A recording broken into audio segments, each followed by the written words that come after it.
하나님 말씀 함께 보지요. 사무엘상 11장 1절부터 7절까지 말씀 봅니다.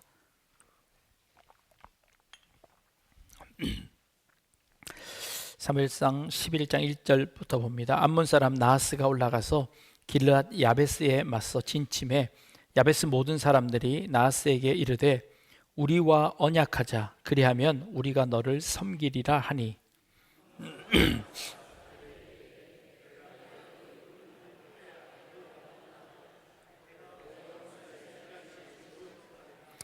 야베스 장로들이 그에게 이르되 우리에게 이레 동안 말미를 주어 우리가 이스라엘 온 지역에 전령들을 보내게 하라. 만일 우리를 구원할 자가 없으면 내게 나아가리라 하니라.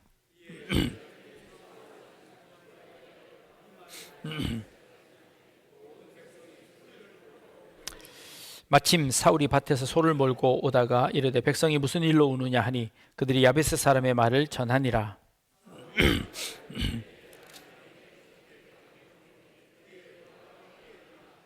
같이 읽겠습니다. 한 겨리에 소를 잡아 각을 뜨고 전령들의 손으로 그것을 이스라엘 모든 지역에 두루 보내어 이르되 누구든지 나와서 사울과 사무엘을 따르지 아니하면 그의 소들도 이와 같이 하리라 하였더니 여호와의 두려움이 백성에게 임하매 그들이 한 사람 같이 나온지라.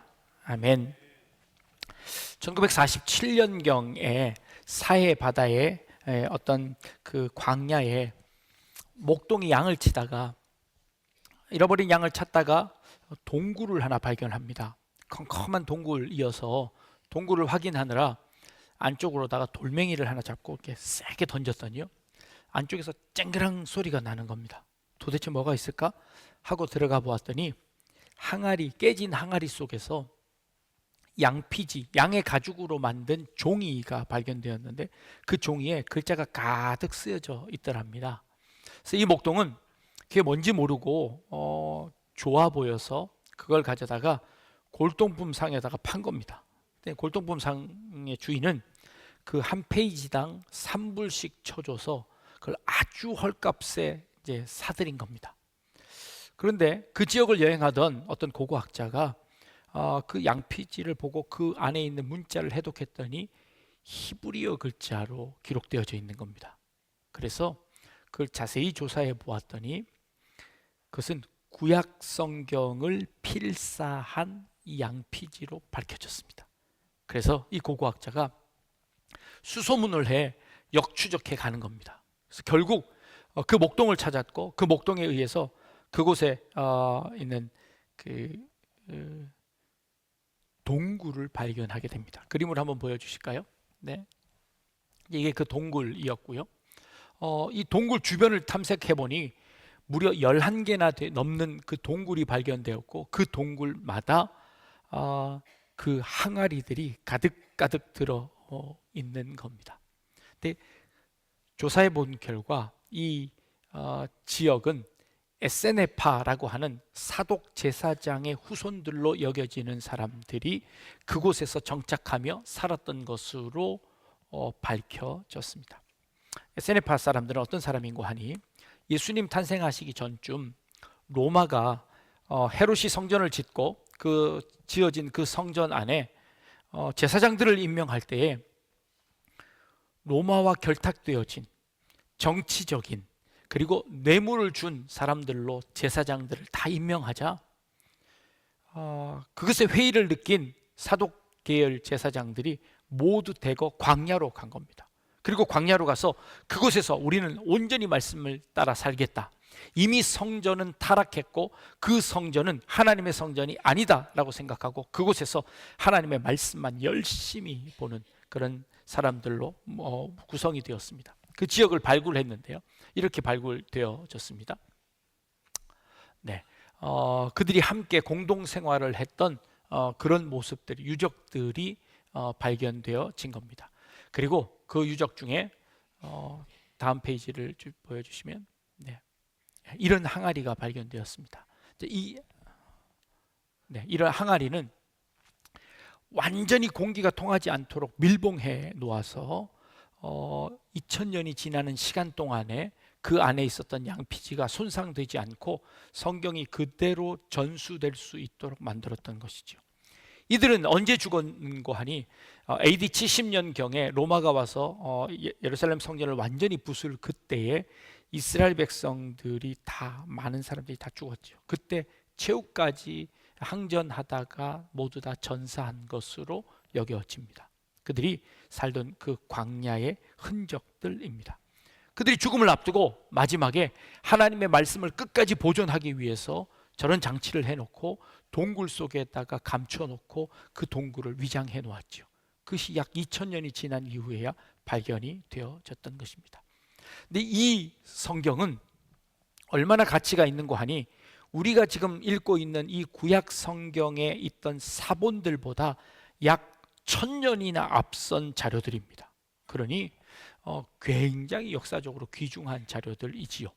1000년 전의 그 글들과 지금에 있는 성경들을 비교해 보니 거의 틀리지 않고 그 내용에 있어서 거의 일치를 보더라라고 하는 그런 좋은 발견도 하게 되었습니다.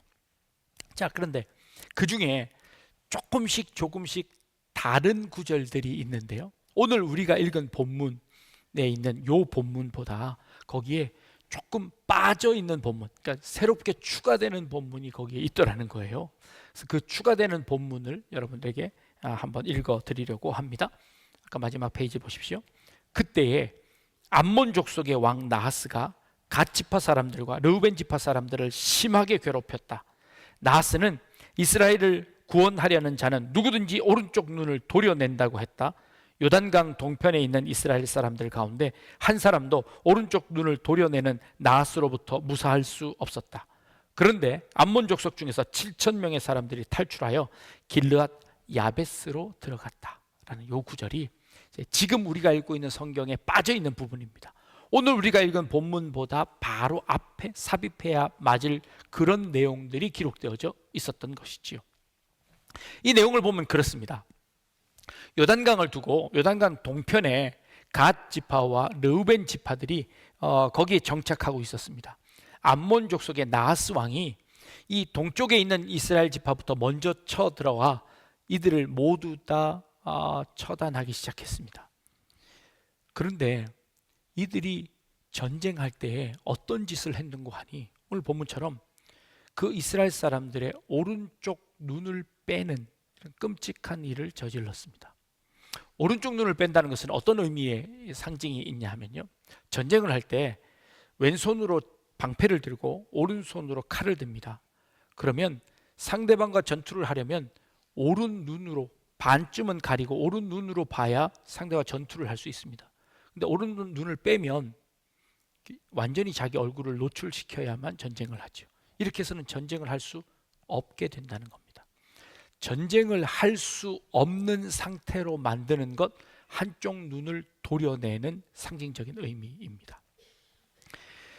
이들이 쳐들어오자 그들에 의해서 도망쳤던 7,000명이 있었는데 이 7,000명이 길르앗 야베스라는 성벽으로 둘러싸여 있는 그 성 안으로 들어가서 숨었습니다. 그러자 나하스가 그 성을 에워쌉니다. 그리고는 그들을 위협하지요. 그때 성 안에 있던 사람들이 나하스에게 전령을 보내서 이렇게 이야기합니다. 우리가 당신들의 노예가 될 테니, 종이 될 테니 우리에게 평화를 선포해 주십시오. 우리를 제발 살려주십시오 라고 구걸을 합니다. 그러자 이 나하스가 이렇게 이야기합니다. 오냐, 너희들의 목숨은 살려주마. 그러나 너희들의 오른 눈은 내가 다 빼내야 하겠다 라고 엄포를 놓는 겁니다.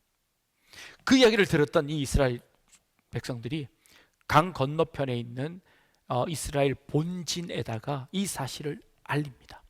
그 사실을 들었던 이스라엘 백성들이 분노하며 울기 시작했습니다. 그러나 그들은 어찌할 수 있는 힘이 그들에게는 없었습니다.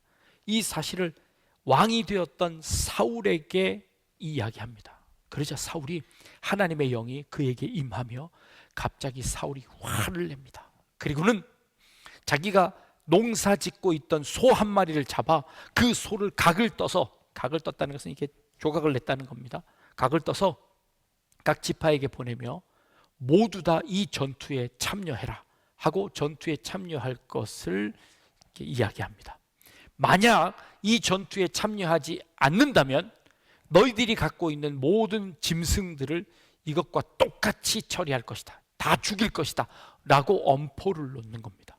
그러자 이스라엘 백성들이 함께 다 모여 사울에게 모여들기 시작합니다. 그리고 사울은 요단강을 건너가 그 길르앗 야베스에 있는 사람들을 구출해낼 뿐만 아니라 암몬 사람 나하스를 쫓아내는 일을 성공합니다. 이것이 사울의 왕으로서의 첫 번째 사역이었습니다. 그 전까지 사울은 어떠한 리더십도 어떠한 지도력도 보이지 않았고, 사무엘이 그에게 기름 부었을 뿐만 아니라 제비 뽑아서 그가 왕이 되었음에도 불구하고 본인도 그렇고 이스라엘 백성들이 그를 왕으로 인정하지 않았는데, 사울이 처음으로 왕으로 인정받고 왕다운 사역을, 전쟁을 했던 첫 번째 사건이 바로 이 사건입니다. 이 사건의 시작은 무엇인가 하니, 사울이 이를 보고 하나님의 영이 임하자 사울이 화를 냅니다. 화를 내고 이 전투에 모두 다 참여해라, 참여하지 않으면 너희들도 이 소처럼 너희들의 모든 재산들을 내가 다 압류하고 죽이겠다라고 엄포를 놓는 겁니다. 그래서 이스라엘 백성들이 함께 한 것이죠. 자, 한번 생각해 보겠습니다. 자, 암몬 자손이 와서 너를 죽이겠다 한 것과 이 전투에 참여하지 않으면 너희를 이와 같이 하겠다고 했던 사울의 압력과 어떤 것이 더 위험해 보입니까? 암몬 자손은 와서 눈을 빼겠다고 합니다. 사울은 이 전투에 참여하지 않으면 너희 가진 것 다 이렇게 만들겠다고 합니다. 그래도 사울이 좀 나은가요? 우리 민족이니까 조금 더 나은가요? 결국 이 전투가 승리하긴 했지만, 그러나 사울의 사역은 이 사역으로 시작해 그 다음서부터 계속 쇠퇴해 가는 그 사역으로 변해가는 모습을 봅니다. 에세네파에 있었던 그들은요, 로마 군에게 협력하고 로마 정부에게 협력하고 자신의 마음을 다 빼내주고 간과 쓸개를 다 빼내주고 그들과 함께 있었던 그 예루살렘 성전 안에 있던 그들과 그것을 거부하고 끝까지 죽음으로 항전했던 에세네파들의 그 모습, 두 개의 모습은 어쩌면 지금 이 사울과 함께 있던 이 모습과 유사할 겁니다. 어떤 선택을 해야 할까요? 우리는 항상 두 가지의 선택지에 놓여서 무엇을 선택하든 두 가지는 다 위협적이어 보입니다. 에세네파를 이야기할 때마다 그와 유사한 세례 요한을 듭니다. 세례 요한은 어쩌면 에세네파의 어떤 한 선지자였을 것이다 라고 추정하기도 합니다. 광야에서 외치는 자의 소리로 아무것도 걸치지 않고 그저 그 가죽옷 입고 메뚜기와 석청을 먹으면서 메시아를 외쳤던 세례 요한, 그 세례 요한이 예수님을 만납니다. 그리고는 그 예수님이 이분이 바로 우리가 기다리던 메시아라고 하고 그는 헤롯에 의해 죽음을 당합니다. 예수님은 그 세례 요한의 인침과 동시에 하나님의 사역을 시작합니다. 이스라엘 백성들이 예수님이 메시아인지 아닌지를 늘 궁금해했습니다. 메시아라면 우리를 이 어려움 가운데서 구원해 내야 하지 않겠느냐, 최소한 사울처럼 화를 내서라도 우리를 그 손에서 건져내야 되지 않겠느냐라고 요구합니다. 백성들은 그 예수님에 대한 기대가 바로 그것이었습니다. 군사적으로 정치적으로 우리를 그 로마의 압제에서 구원해 내야 되지 않겠느냐, 그 일을 하지 못하는 사람은 메시아가 아니다라고 이야기해서 예수님을 십자가에 못 박았습니다. 그런데 예수님은 메시아였습니다. 그러나 메시아로서 그들이 요구하는 이쪽을 선택할 것이냐 이쪽을 선택할 것이냐, 그 둘을 선택하지 않고 또 다른 길을 선택하셨습니다. 그 길은 무엇인고 하니 십자가의 길이셨습니다. 오늘 우리는 성찬식을 하려고 합니다.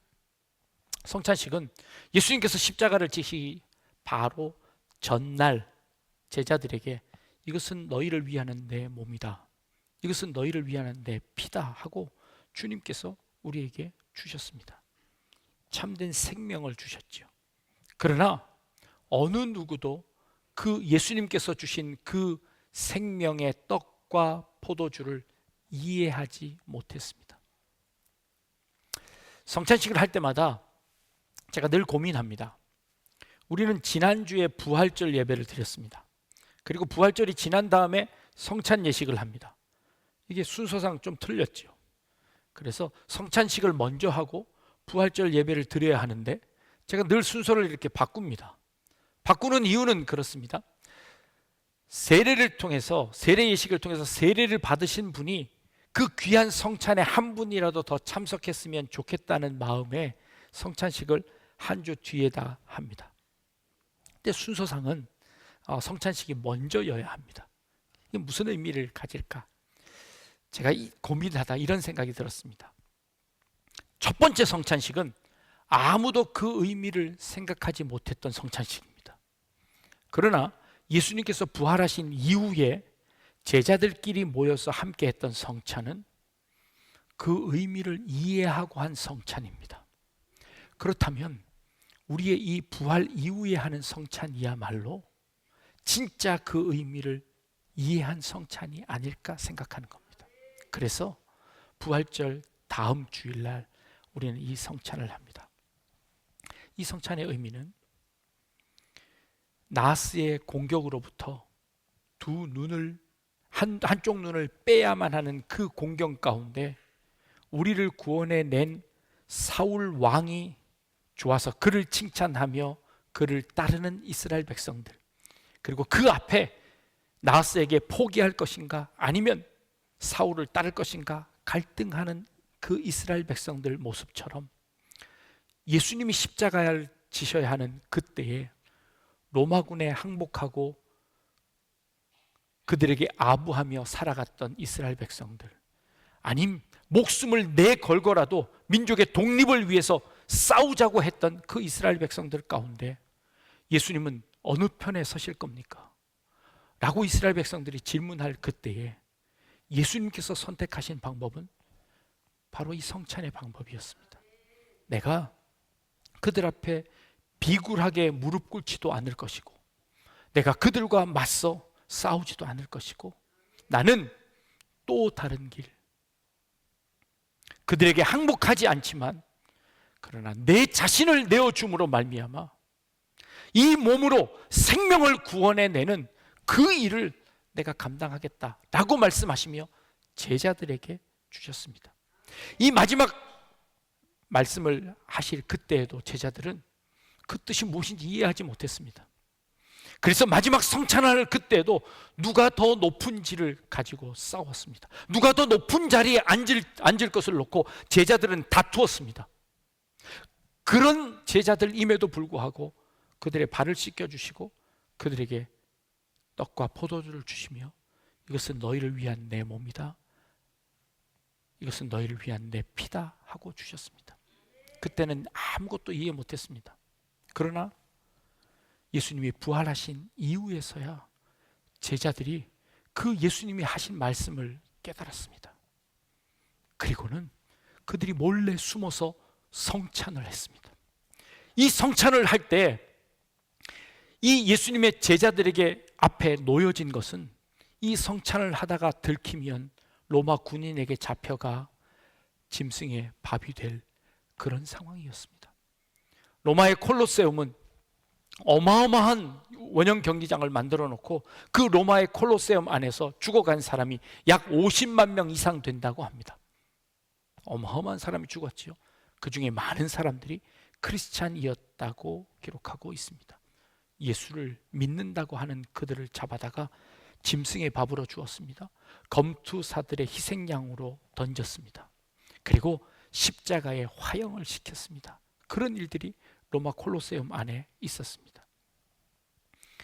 그런 위기의 상황 가운데 우리 이 제자들에게 던져진 두 개의 선택지가 있습니다. 너희들은 어떻게 살 것이냐? 비굴하게 그들에게 무릎 꿇을 것이냐? 아니면 맞서 싸울 것이냐? 아니요. 우리는 예수님처럼 우리의 살과 우리의 피로 주님의 사랑을 전하겠습니다 라고 결정한 제자들의 선택과 그들의 다짐이 성찬 예식입니다. 그 성찬 예식이 주님이 제자들에게 보여주셨던 바로 그 모습이었습니다. 우리는 부활의 기쁨을 맛봅니다. 부활로 인해서 우리는 새 생명을 얻었습니다. 부활로 인해서 우리는 새로운 삶을 살게 되었습니다. 그러나 그 삶이 다가 아니라 이제 그 생명을 유지하고 전하는 것은 이 성찬을 대하며 어떻게 살아야 할지를 결심하고 결단하는 것이 진정 부활을 경험한 사람이라는 것이죠. 부활을 경험한 제자들이 몰래 숨어서